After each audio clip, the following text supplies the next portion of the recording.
আমি 5 আলোচনা শুরু করে দিয়েছি। 5টি গুণ মুমিনকে অর্জন করতে হবে। তার মধ্যে 1 নম্বর গুণ হলো আল্লাহ রাব্বুল আলামিন সূরা আনফালের 2 নম্বর আয়াতের মধ্যে উল্লেখ করে দিয়েছেন, ইন্নামাল মুমিনুনা আল্লাযীনা ইযা যুকিরাল্লাহ ওয়াজিলাত কুলুবুহুম। মুমিন তো তারাই যাদের সামনে আল্লাহর নাম উচ্চারণ করলে আল্লাহর ভয়ে তাদের অন্তর থরথর করে কেঁপে ওঠে। তারা যেখানেই থাকুক না কেন আল্লাহকে ভয় করে। অফিসে থাকলেও ভয় করে, রাস্তায় থাকলেও ভয় করে, জমিনে থাকলেও ভয় করে, ব্যবসায় থাকলেও আল্লাহকে ভয় করে, নির্জনে থাকলেও আল্লাহকে ভয় করে, জনসমাগমের মধ্যে থাকলেও আল্লাহকে ভয় করে। যেখানেই অবস্থান করুক না কেন সেখানেই যারা আল্লাহকে ভয় করে, এটা হলো ঈমানদারের 1 নম্বর গুণ। কাকে ভয় করতে হবে? জোরে বলেন না কেন? আল্লাহকে ভয় করলে কি আর দিনের ভোট রাতে হয়? কথা বলেন না কেন? আমার মসজিদের সেক্রেটারি আমাকে বলতেছে, হুজুর আমি একলাই 240টা সিল মেরে দিয়েছি। জোরে কোন সুবহানাল্লাহ। 240টা সিল মেরে গর্ব ফাড়ায়। আমি বললাম জাহান্নামে যাওয়ার জন্য এটাই যথেষ্ট। জোরে কোন ঠিক কিনা? কারণ 240 জন মানুষের হক তুমি নষ্ট করেছো। 240 জনের হক নষ্ট করেছো। আরেক জায়গায় বক্তৃতা দিতে গিয়ে শুনি এক বীর বাহাদুর বলতেছে, হুজুর আমি 1100 সিল একলাই মেরে দিয়েছি। কত সিল? আমি বললাম জাহান্নামে যেতে আর কিচ্ছু লাগবে না, এটাই যথেষ্ট। কারণ 1100 মানুষের হক তুমি নষ্ট করে দিয়েছো। আল্লাহ রাব্বুল আলামিন বলেন মানুষের জীবনের সকল গুনাহ মাফ করে দেব, 2টা গুনাহ ক্ষমা করে দেব না। একটা হলো শিরক গুনাহ আর একটি হলো মানুষের হক নষ্ট করেছো, এই গুনাহ আমি আল্লাহ মাফ করে দেই না। ধরে বলেন ঠিক কিনা? বন্ধুগণ, আল্লাহকে যারা ভয় করে তাদের 2-1টি উদাহরণ আপনাদের সামনে পেশ করতে চাই। আল্লাহর নবী হযরতে সুলাইমান আলাইহিস সালাম, তার সাথে একটা পাখি থাকতো। পাখি, এই পাখিটির নাম ছিল হুদ পাখি। কি পাখি? এই হুদ পাখি আল্লাহর কুদরতের একটা নিদর্শন। এই হুদ পাখি ছাড়া নবী সুলাইমান আলাইহিস সালাম কোথাও যেতেন না। যখনই কোথাও সফরে যাইতেন হুদ পাখিটাকে পাশে বসায় নিতেন। কারণটা হলো হুদ পাখির ভিতরে আল্লাহ রাব্বুল আলামিন যে বৈশিষ্ট্য দিয়েছে অন্য কোন পাখির ভিতরে এই বৈশিষ্ট্য দেওয়া হয় নাই। মুফাসসিরে কিরাম উল্লেখ করেছেন হুদ পাখির মাথার ভিতরে 50টি নিউরন আল্লাহ সেট করে দিয়েছিলেন। অন্য পাখিরা একদিকে দেখে আর হুদ পাখিটা চারিদিকে দেখে। জোরে বলি সুবহানাল্লাহ। এই হুদ পাখির ভিতরে আল্লাহ রাব্বুল আলামিন আরেকটি ক্ষমতা দান করেছিলেন। হুদ পাখিটা মাটির সাথে ঠোঁট লাগাইলে বলতে পারত এই মাটির কত ফিট নিচে পানি আছে। এই হুদ পাখিটার আরেকটি ক্ষমতা আল্লাহ দিয়েছিল, 2 মাইলের ভিতরে কি ঘটনা ঘটতেছে সমস্ত ঘটনা হুদ পাখির মাথার ভিতরে সিসি ক্যামেরার মতো ভেসে উঠত। সুবহানাল্লাহ, জোরে বলবেন না? বন্ধুরা আমার, হুদ পাখি একদিন অ্যাবসেন্ট। আল্লাহর নবী নাম হাজিরা করে দেখে হুদ পাখি নাই। নবীজি বলে রাগ করলেন। নবীজি অন্যদেরকে ঘোষণা দিল, এই বদমাইশটাকে ধরে নিয়ে আসো। এ গেল কোথায়? ও আসার পরে আমি ওকে শাস্তি দেব।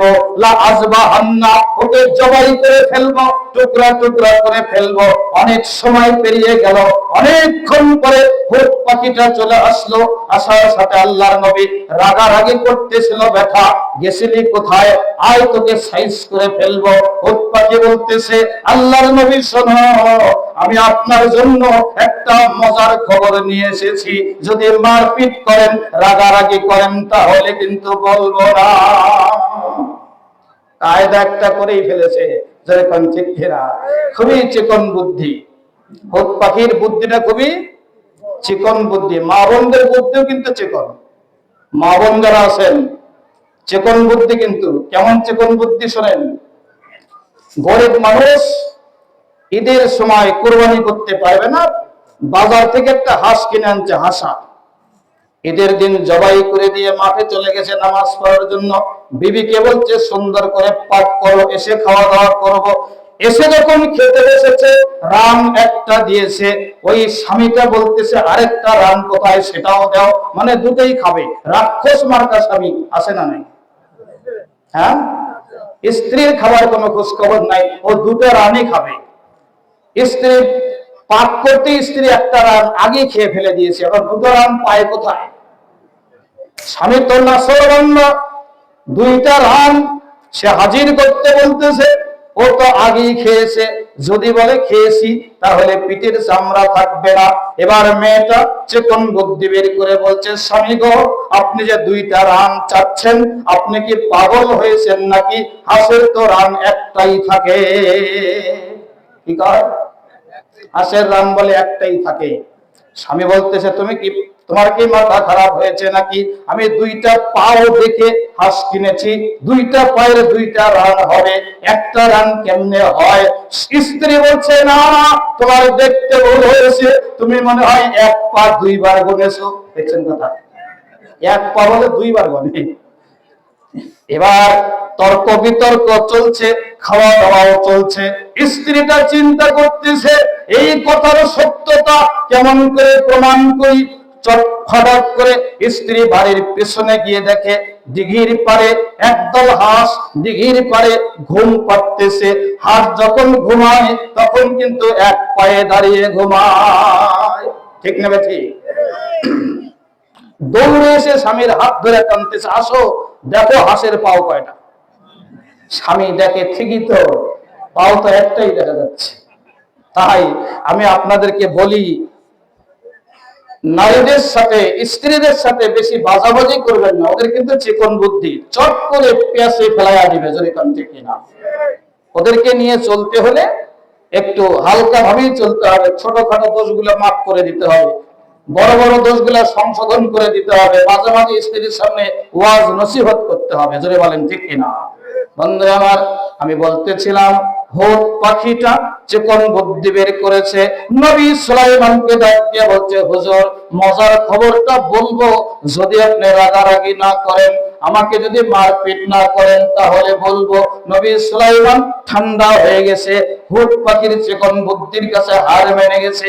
এবার নবী সুলাইমান ঠান্ডা সুরে বলতেছে, আয় আয় এইদিকে আয়, কাছে বস, তুই তো জানিস রে, আমি তোকে ছাড়া এক মুহূর্ত চলতে পারি না, তুই গেছিলি কোথায়? হুট পাখিটা বলতেছে, হুজুর আমার কোনো দোষ নাই, আমার এক বন্ধুর সাথে ঘুরতে ঘুরতে নতুন একটা এলাকাতে চলে গেলাম, গিয়ে দেখি ওই এলাকাটা আলাদা একটা রাজ্য ওরা তৈরি করেছে, ওই রাজ্যের নাম হলো সাবা রাজ্য। এই সাবা রাজ্যের মধ্যে লক্ষ্য করে দেখলাম দেশটা খুব ভালোভাবেই চলছে, শান্তির সাথে দেশটা পরিচালিত হচ্ছে, কিন্তু দুঃখের বিষয় হলো ওই দেশের প্রধানমন্ত্রী হলো মহিলা। প্রধানমন্ত্রী কি মহিলা, ওর 330 জন এমপি নিয়ে খুব সুন্দর ভাবে দেশ চালাইতেছে, দেশে কোনো সমস্যা নাই। তবে একটা জিনিস বড় খারাপ লেগেছে হুজুর, এটা আমি মেনে নিতে পারছি না, সেটা হলো ওই দেশে সব ঠিকঠাক আছে, কিন্তু ওই দেশের রানী, যার নাম হলো রানী বিলকিস, এই রানী বিলকিস এবং তার মন্ত্রী এমপিরা সবাই মিলে সূর্যের পূজা করে। কার পূজা করে? জোরে কর না কেন?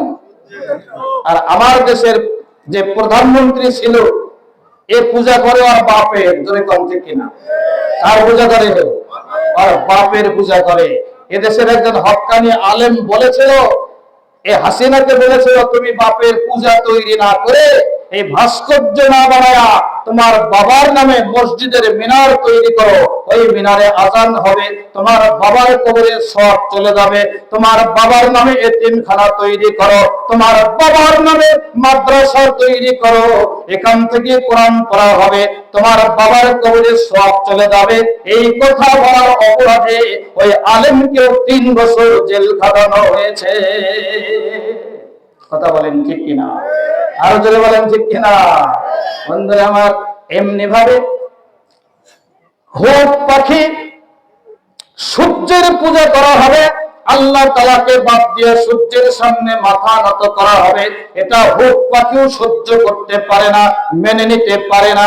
বন্ধুরে আমার, হুট পাখির ভিতরেও আল্লাহর ভয় আছে না নাই?